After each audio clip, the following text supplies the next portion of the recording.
who wants to speak, try to keep your comments to 5 minutes or less, and just say your name and address once you begin. First person to sign up is Susan. I wanted to speak on the memorial bench for my mom, Jean Montana, who passed away. My address is 1407 West Genesee Road in Baldwinsville. And I wanted to know exactly where the location. I know Mr. Hill said last time that there were some tiers, because right back is obviously more saturated with benches. But I was liking Wright's Landing. I didn't know if that was a possibility or if there were other construction sites within that I could possibly have the bench still in this area. Of course, the council has final say on where they can and can't go. I think generally how it works is we try to steer people away from right back because there's way too many benches already. Normally, the way the conversation goes with our Parks and Rec supervisor, Chantel, is she'll ask the family or the person who the bench is for what their interests were, if they're interested in the water, do you want to be on the Riverwalk, what's their favorite park. So that's usually how the conversation goes, and then we kind of let the family indicate where they would prefer the location to go, and then we try to accommodate in the nearest location there. It may not be exact, but... Right, and I did notice that Wright's Landing had, obviously 2 benches, so I didn't think that there would possibly be a spot, but just anywhere in there. We just would always come and eat, and it was my mom's favorite spot. Okay. Do you have a request on tonight, or what's the... A request on what? You were a request tonight?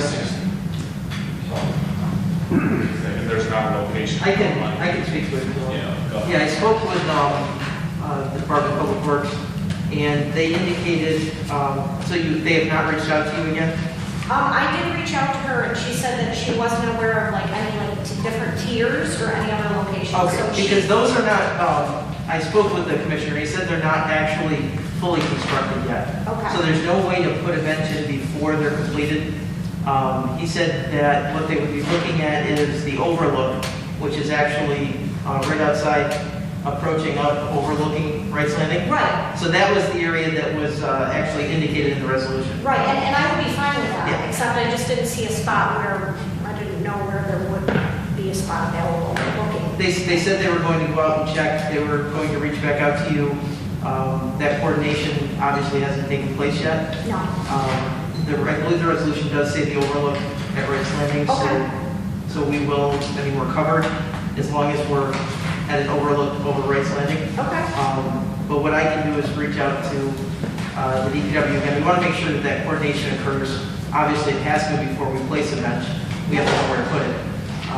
So I can help facilitate that. Okay. To make sure it happens. Okay. Okay. Thank you. Yep. So do we go down this tonight and facilitate that after, or do we hold this? It's already, the vote will say overlook, and that's the intention, is to find a spot. And you'll That'll be work. overlook, and we can coordinate. Great. Okay, thank you. Anyone else? Seeing none, I'll close the public session. The meeting starts at 7:30.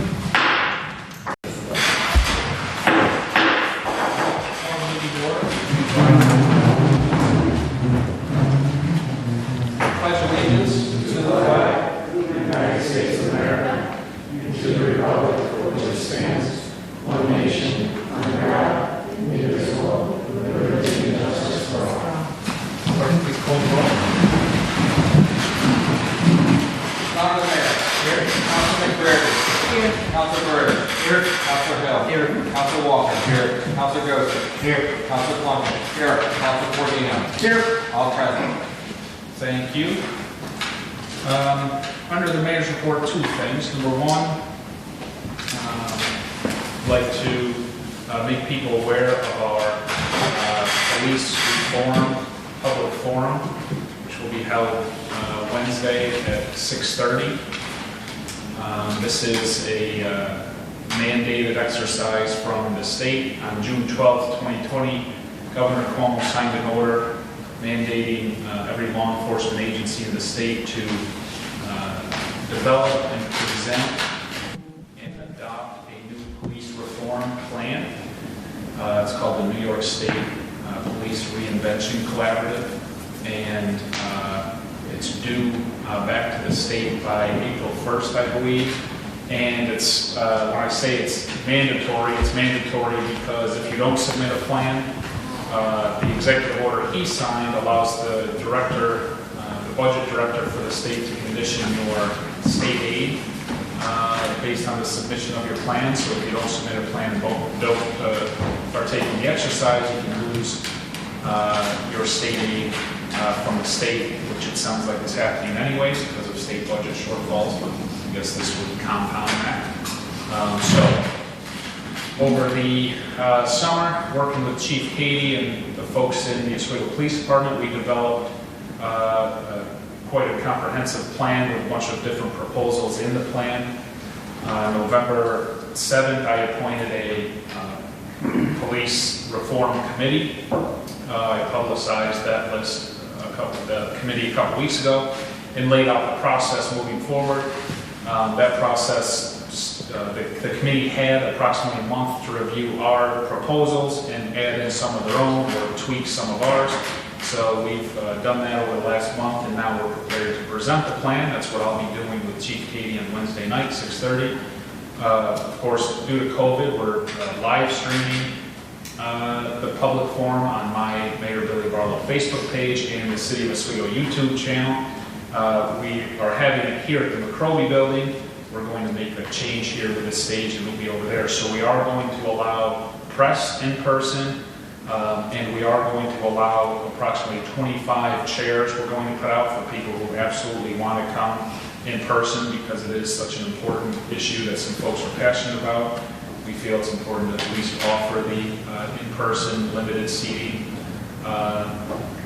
format, but again, encourage everybody to watch live on YouTube and Facebook.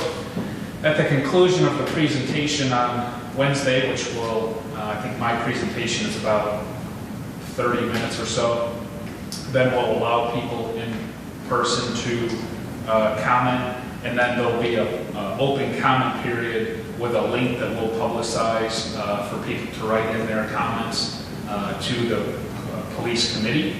And at that point, they'll take in those public comments and either incorporate them in the plan or won't, up until the first committee meeting in January.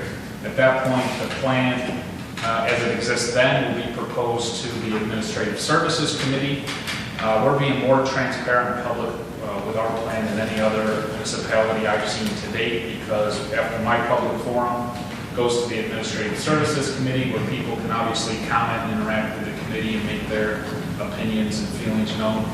Then it goes to the Common Council just like any other local law would. It doesn't have to go through this process, but I want it to. It goes to the Common Council to establish the public hearing. And then 2 weeks after that, which will put us in the last council meeting of January, I believe, will be the public hearing and the final vote of the plan. And then we'll submit the plan hopefully on February 1st to the state a couple of months ahead of schedule for their approval or review or however that's going to work. Just hopefully we don't lose state. So that's the plan. So I guess the public's invited to attend, but we encourage you to watch on YouTube and Facebook. The second piece tonight is a quick year in review. Of course, because of COVID, we try to tell the department heads to stay home, but I felt it was important to thank Ben for another year. Our 5th year in office now behind us, and despite everything that's been dealt to us this year, we made considerable progress. What I'd like to do is spend a couple minutes tonight highlighting everything we've accomplished this year. It's safe to say that 2020, on January 1st, when we were sworn into the second term and our 5th year in office, nobody knew or thought a global pandemic was on the horizon, but just a couple months later we had to adapt and adjust and handle the pandemic while at the same time trying to maintain our progress. So I'd like to spend a few minutes going over what we've done this year as a bit of a year in review highlight reel. Starting with responding to the pandemic and protecting our citizens. The COVID-19 pandemic continues to threaten our community at many levels. First, the COVID-19 virus arrived in New York State. My primary obligation as mayor was to do all I could to protect the general health and wellness of Oswego residents while disseminating factual information for residents to consider in an effort to protect themselves and their families. I found it critically important to have local government ready to step up and respond to the negative impact the virus would have to the daily life of our citizens. And when the pandemic finally arrived in central New York, shutting down our schools and closing the economy, we did our part to control the virus locally. And Oswego was one of the first municipalities in central New York to implement a stop and spread essential travel only policy, ban mass gatherings via executive order, conduct information and education campaigns at local retail stores, hold mass distribution events, and implement social distancing enforcement details through the Oswego Police Department, all in an effort to protect our community from the invasion of COVID-19. As a result of these quick and dramatic actions, we fended off the first wave of the virus and had a low caseload through spring and summer. In addition, we promptly partnered with Little Luke's and the Oswego YMCA to offer free child care to Oswego families, with priority given to first responders and those working in the healthcare field. We deferred bill payments for 30 days, built an emergency COVID-19 resource website, transitioned all city offices to work remote, implemented COVID-19 virus detection into our city wastewater system, and partnered with SUNY Oswego to test all essential city employees weekly to protect our workforce and maintain adequate staffing levels to ensure we deliver the services our residents expect. And lastly, I did my best to hold press conferences, live stream announcements, virtual Q&A town halls, and establish a COVID hotline and email to create a forum for people to ask COVID-related questions of any kind and get a response within 24 hours. Also, responding to the pandemic required us to support our local businesses, because on March 20th, 2020, New York State ordered all non-essential businesses to close. So that same day, we made $275,000 available in no-interest commercial loan funding to small businesses and worked swiftly to distribute the funds within 10 days. Simultaneously, we developed a restaurant business guide informing the public of restaurants still open for to-go and delivery options, along with hours of operation and links to information as a method to inform the public and encourage residents to support local businesses through the shutdown. This flyer was mailed to every household in the city. Similarly, we promoted a Takeout Tuesday campaign on social media platforms. We assisted many businesses with the essential waiver form where appropriate, allowing them to be deemed essential in the eyes of New York State, and as a result, stay open through the shutdown. We also aided many businesses with their federal payroll protection program applications, and we made available a streamlined, expedited process allowing businesses to utilize public space for expanded outdoor seating areas throughout the summer to legally and safely expand dining capacity. Responding to the pandemic also meant keeping our youth engaged, and while the health risk of COVID-19 may not be as serious to our youth as others, the side effects of COVID-19 can have a devastating emotional, mental, behavioral consequence for young children. From having to learn remote to limited extracurricular activities, COVID-19 has created a significant void in the lives of young people. City government immediately recognized this and acted to fill the gap using creative socially distanced activities and programs. First, the City of Oswego Chalk Walk was created to generate a community-wide fun activity as summer began. The Youth Bureau launched a Young Adventurers program to get children outdoors, taking up new interests and learning about our community. The Office of Economic Development launched a literary initiative called Read It, rewarding children who read every day for 30 days. We developed a creative way to honor the class of 2020 by lining State Route 104 with banners listing the name of 2020 OHS graduates. And separate from the pandemic, this year city government partnered with the Oswego YMCA to open the new Oswego Youth Center and Skate Park at 201 East 6th Street, creating a safe, secure, and supervised location for youth to go to learn, socialize, and relax after hours. Part of the success this year also involves our Economic Development Office and our Downtown Revitalization Initiative. And it's with great pride that I report all 12 of 12 2016 $10 million Downtown Revitalization Initiative projects are either finished or under construction. The $22 million redevelopment of the Midtown Plaza site was the final project to break ground earlier this year. Other projects completed or near completion include the Latatro project, the Riverwalk project, Harborview Square, the Hill Building, Lake Ontario Water Park, the Children's Museum of Oswego, the creation of the Water Street Square, and our State Route 104 improvements. In addition to all of that, we've started to release our $525,000 downtown improvement project funding, resulting in facade and storefront improvements throughout downtown, like Man and Moon Candies, Midas Floral Shop, the Brown Davis Building, and the 1850 House. To supplement our DRI projects, we partnered with the owners of the movie theater to revive the marquee sign, implemented more green space throughout downtown, and work continues on the interactive mural on the Schilling Building next to the Water Street Square. Beyond that, we've welcomed several new businesses to downtown, including Zamps Apparel, Southern Fair, and the new state-of-the-art Aqua Spa, Float Center, and Wellness Boutique. In addition to all of our work in downtown, we started work on our waterfront. And despite many complications caused by the COVID crisis, we pushed forward on our waterfront projects. Our waterfront projects are all designed with two goals. First, rebuild and protect our waterfront from the high lake levels and associated flooding caused by Plan 2014. And second, our projects are designed to finally take advantage of a world-class waterfront and utilize our waterfront property as an economic tool and prime attraction.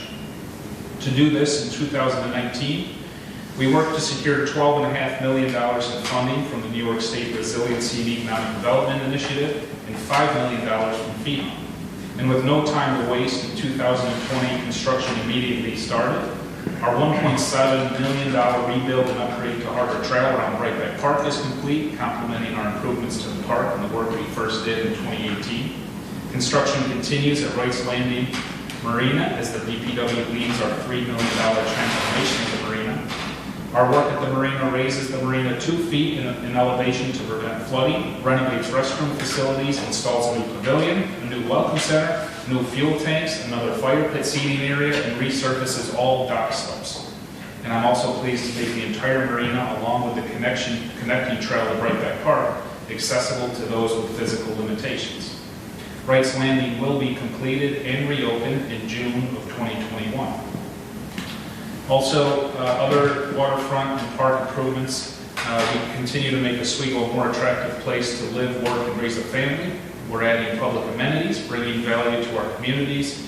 Our community, improving our parks, reviving neighborhoods, emphasizing community, livability, and people. We renovated the street hockey rink, now the Jack R. Baba Memorial Rink at Shapiro Park. We preserved Oswego City Hall through a $2.6 million restoration project, built environmentally friendly bioswales through our Green Gateway project along State Route 104, and of course created the new Lakeside Park at the end of East 10th and a Half Street, formerly an empty gravel pit, fully funded by a $100,000 grant from State Senator Patty Ritchie. The new park allows for east side waterfront access, use of a pavilion, volleyball court, kayak launch, novelty chair, and has proven to be an ideal location already to watch the sunset and view the lighthouse. In addition to all of that, we logged 1,980 code complaints, 3,060 code violations, and we issued 555 building permits this year.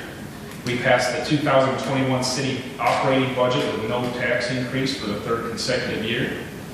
We paved $1.7 million in city streets this year, which brings our total since January 1st of 2016 to just under $5 million in road paving.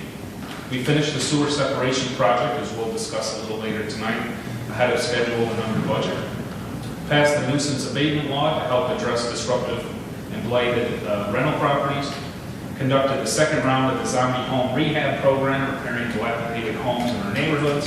Built the 9/11 memorial at the Oswego Fire Department, negotiated a $375,000 10-year service agreement with Oswego Health, partnered with the Oswego County Federal Credit Union on the Veterans Banner Program. We created the neighborhood engagement team in the Oswego Police Department, secured a $176,000 grant for the Oswego Fire Department to aid our COVID-19 response, secured a $125,000 grant towards a new Oswego bookmobile bus, installed 2 safe internet purchase exchange locations at OPD and OFD, collaborated with Victory Transformation to offer a warming shelter for the homeless, launched the neighborhood cleanup program to simplify and expedite brush pickup, overhauled the plumbing and electrical code and exam process a couple of times, conducted a pedestrian first initiative to protect pedestrians, developed a home for the holiday small business weekend along with the buy one get one shop local program, and way back in January, which seems like a lifetime ago, appointed Phil Katie the chief of police.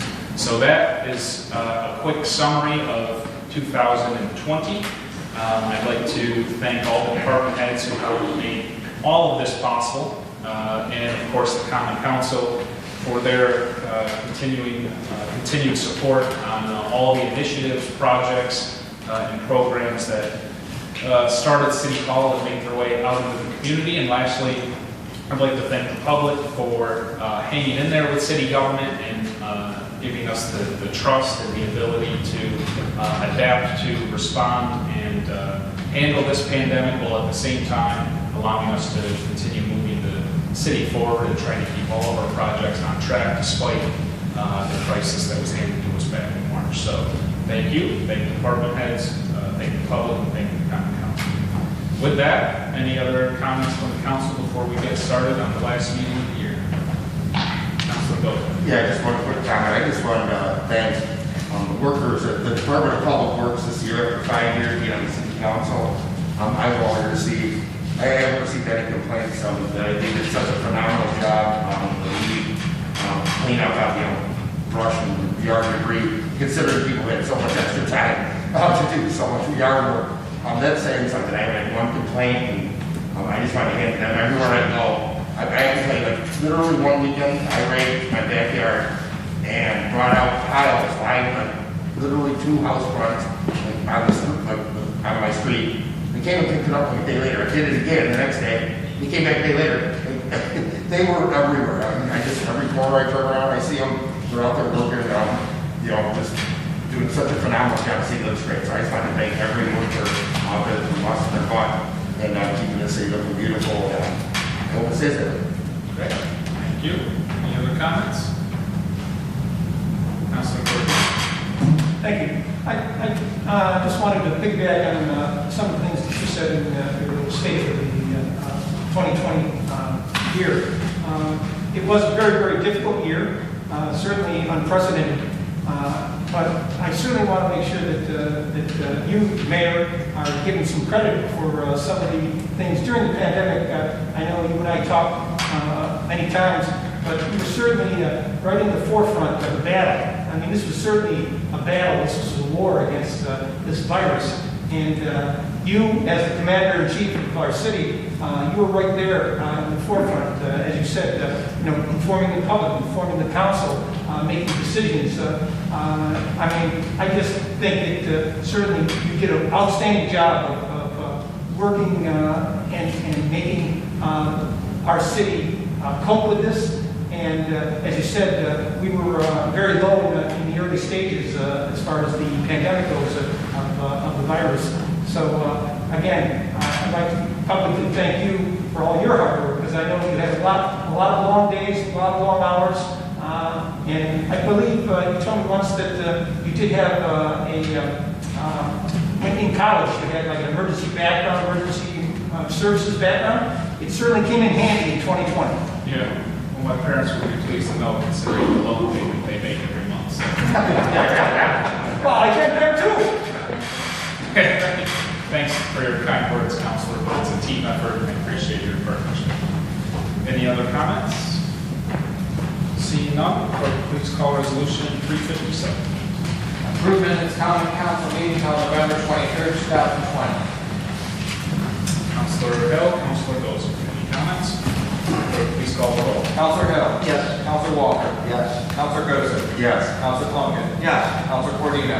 Yes. Councilor McCreary. Yes. Councilor Burge. Yes. Resolution passes 7-0. Clerk, please call resolution 358. Approve use of public space, Brian Steele, owner of a single-family dwelling located at 110 West 9th Street, in order to install a fence. Councilor Gozer, Councilor McCreary. Any comments? Clerk, please call the roll. Councilor Hill. Yes. Councilor Walker. Yes. Councilor Gozer. Yes. Councilor Plunkett. Yes. Councilor Cordino. Yes. Councilor McCreary. Yes. Councilor Burge. Yes. Resolution passes 7-0. Clerk, please call resolution 359. Accept donation of a memorial bench from Michael Amidio in memory of his parents, Joseph and Eileen Amidio. Counselor Cordino, Counselor Goza. Any comments? Clerk, please call the roll. Counselor Hill. Yes. Counselor Walker. Yes. Counselor Goza. Yes. Counselor Plunkett. Yes. Counselor Cordino. Yes. Counselor McBrady. Yes. Counselor Burridge. Yes. Resolution passes 7-0. Clerk, please call resolution 361. 360. 360. Accept donation of a memorial bench from Susan Laxton in memory of her mother, Jean Pontaine. Counselor Walker, Counselor Plum. Any comments? Clerk, please call the roll. Counselor Hill. Yes. Counselor Walker. Yes. Counselor Goza. Yes. Counselor Plunkett. Yes. Counselor Cordino. Yes. Counselor McBrady. Yes. Counselor Burridge. Yes. Resolution passes 7-0. Clerk, please call resolution 362. 361. Authorize mayor to sign proposal from GEI Consultants Incorporated for professional services for the high dam hydroelectrical facility scour repair project.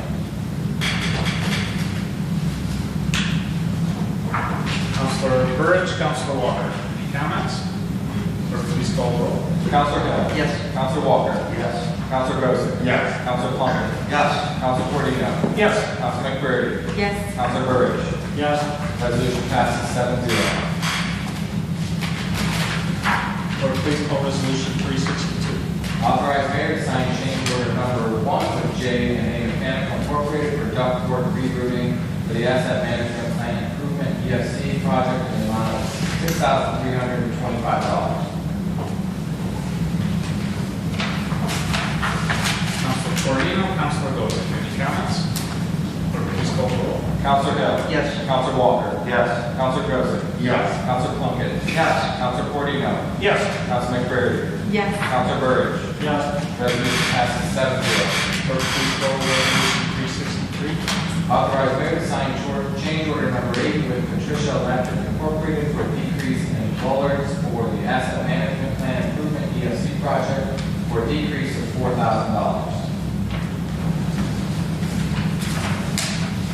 Counselor McBrady, Counselor Plum. Any comments? Clerk, please call the roll. Counselor Hill. Yes. Counselor Walker. Yes. Counselor Goza. Yes. Counselor Plunkett. Yes. Counselor Cordino. Yes. Counselor McBrady. Yes. Counselor Burridge. Yes. Resolution passes 7-0. Clerk, please call resolution 364. Authorize mayor to sign change order number 17 with Marcellus Construction Incorporated for the combined sewer separation, third 25% EFC project with a decrease of $292,105.52 for the total contract amount. Counselor Burridge, Counselor Walker. Talked in detail about this last, during the committee meeting. This is the third 25% of the, what was always known as the $85 million sewer separation project. The final budget is going to put it closer to a $60 million sewer separation project. The 85 figure was always used before my time as the preliminary estimates in the design phase, where the $60 million more in line with the actuals. This doesn't totally close out the project. There's one small piece of work to do next year, which is relining some sewer pipes that will result in minimal construction. Most residents probably won't even notice some of the construction going on.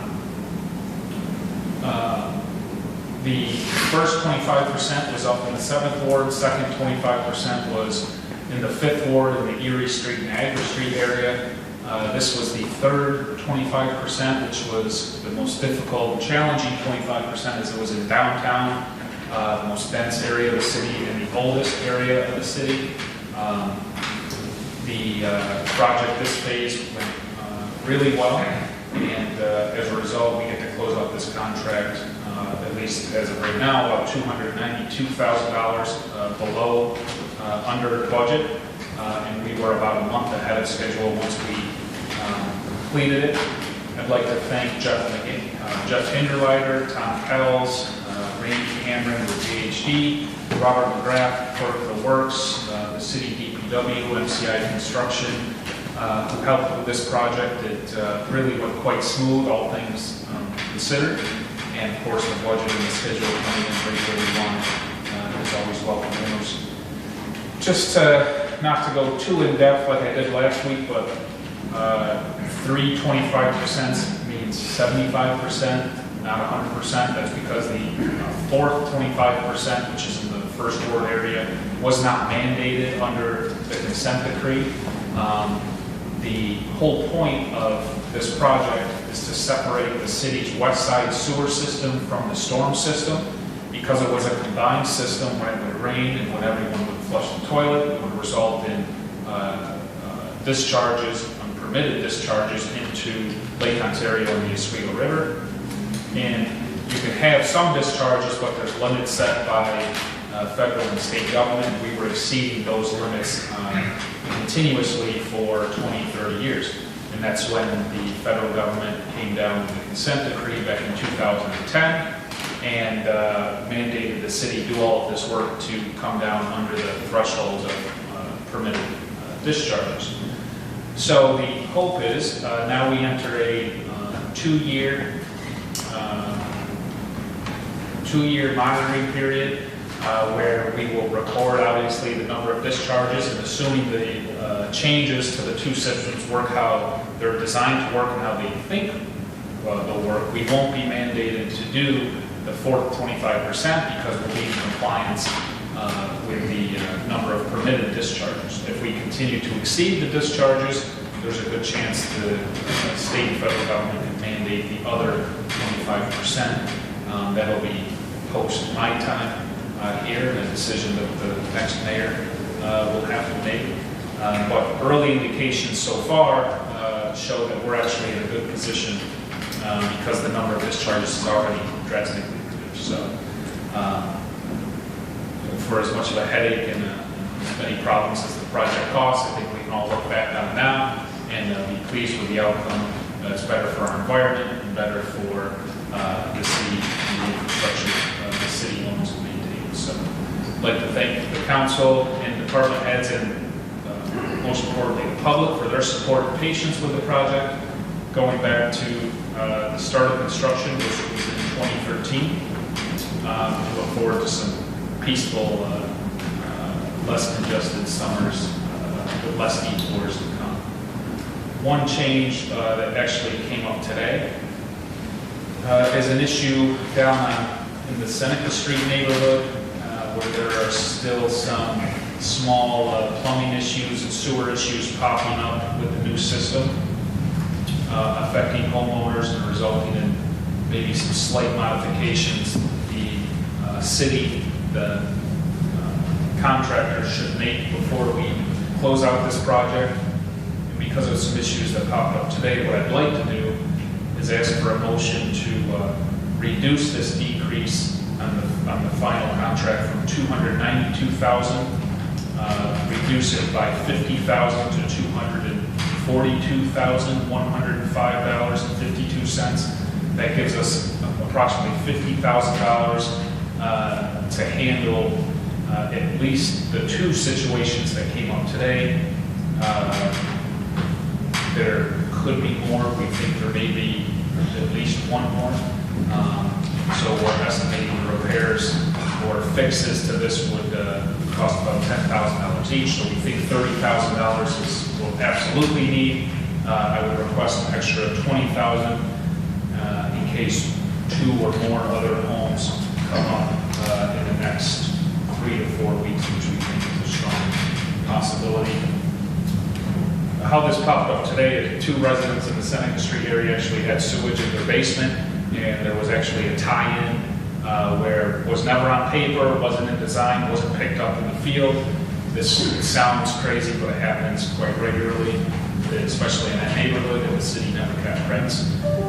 So until something like this happens, or in the case of the project all summer, when we would come with these change orders and find a main or a pipe that needed to be removed, because it was unprotected all this time, we would have to address that in the form of change orders because it wasn't in the design estimate. So these 2 issues that popped up over the weekend today show that maybe we're not done with this project yet, but if we can clean up some of these issues before we close the contract at the end of the year, that'd be great. I'm still sure in the first week of the new year it'll be something else, but it has to end sometime. So I'd like, if I could, a motion to reduce it, the decrease by 50,000 to make it a 242,105, 52-cent decrease as opposed to a $292,000 decrease.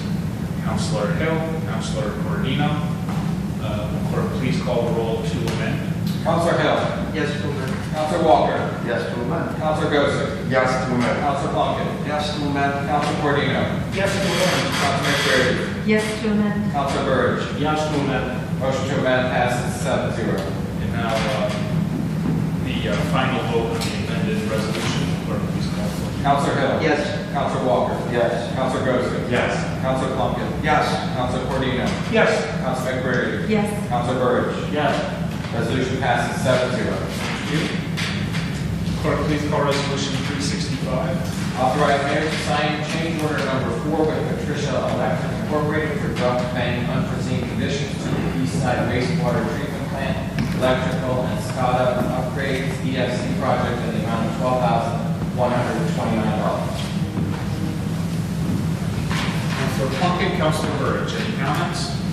Clerk, please call the roll. Counselor Hill. Yes. Counselor Walker. Yes. Counselor Gossett. Yes. Counselor Plunkett. Yes. Counselor Cordino. Yes. Counselor McCreary. Yes. Counselor Burge. Yes. Resolution passes 7-0. Clerk, please call resolution 366. Authorize mayor to sign change order number 5 with Patricia Electric Incorporated for duct bank unforeseen conditions to the east side wastewater treatment plant, electrical and SCADA upgrades, EFC project in the amount of $16,650. Counselor Hill, Counselor McCreary, any comments? Clerk, please call the roll. Counselor Hill. Yes. Counselor Walker. Yes. Counselor Gossett. Yes. Counselor Plunkett. Yes. Counselor Cordino. Yes. Counselor McCreary. Yes. Counselor Burge. Yes. Resolution passes 7-0. Clerk, please call resolution 367. Authorize mayor to sign change order number 6 with Patricia Electric Incorporated for duct bank unforeseen conditions to the east side wastewater treatment plant, electrical and SCADA upgrades EFC project in the amount of $16,920. Counselor Plunkett, Counselor Burge, any comments? Clerk, please call the roll. Counselor Hill. Yes. Counselor Walker. Yes. Counselor Gossett. Yes. Counselor Plunkett. Yes. Counselor Cordino. Yes. Counselor McCreary. Yes. Counselor Burge. Yes. Resolution passes 7-0. Clerk, please call resolution 368. Authorize mayor to sign change order number 7 with Patricia Electric Incorporated for duct bank unforeseen conditions to the east side wastewater treatment plant, electrical SCADA upgrades to this project in the amount of $17,133.80. Counselor Corodino, Counselor Hill, any comments? Clerk, please call the roll. Counselor Hill. Yes. Counselor Walker. Yes. Counselor Gossett. Yes. Counselor Plunkett. Yes. Counselor Cordino. Yes. Counselor McCreary. Yes. Counselor Burge. Yes. Resolution passes 7-0. Clerk, please sign resolution 369. Authorize mayor to sign an extension of time with Pack Associates of Oswego for the Oswego City Hall Building Envelope Improvement Project. Counselor Gossett, Counselor McCreary, comments? Clerk, please call the roll. Counselor Hill. Yes. Counselor Walker. Yes. Counselor Gossett. Yes. Counselor Plunkett. Yes. Counselor Cordino. Yes. Counselor McCreary. Yes. Counselor Burge. Yes. Resolution passes 7-0. Clerk, please call resolution 370. Authorize city chamberlain to complete a transfer of funds in the amount of $20,000 from the high dam equipment account A69860200 to the high dam contracting services account A69890440 for cartage and tipping fees. Counselor Corodino, Counselor Walker, any comments? Clerk, please call the roll. Counselor Hill. Yes. Counselor Walker. Yes. Counselor Gossett. Yes. Counselor Plunkett. Yes. Counselor Cordino. Yes. Counselor McCreary. Yes. Counselor Burge. Yes. Resolution passes 7-0.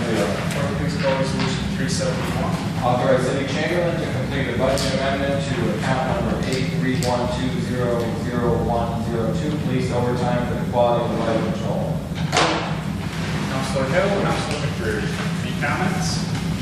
Clerk, please call the roll. Counselor Hill. Yes. Counselor Walker. Yes. Counselor Gossett. Yes. Counselor Plunkett. Yes. Counselor Cordino. Yes. Counselor McCreary. Yes. Counselor Burge. Yes. Resolution passes 7-0. Any unfinished business to come before the council? Seeing none, I'll take a motion to adjourn. Counselor Plunkett, Counselor Burge. Clerk, please call the roll. Counselor Hill. Yes. Counselor Walker. Yes. Counselor Gossett. Yes. Counselor Plunkett. Yes. Counselor Cordino. Yes. Counselor McCreary. Yes. Counselor Burge. Yes. Resolution passes 7-0. Meeting is adjourned.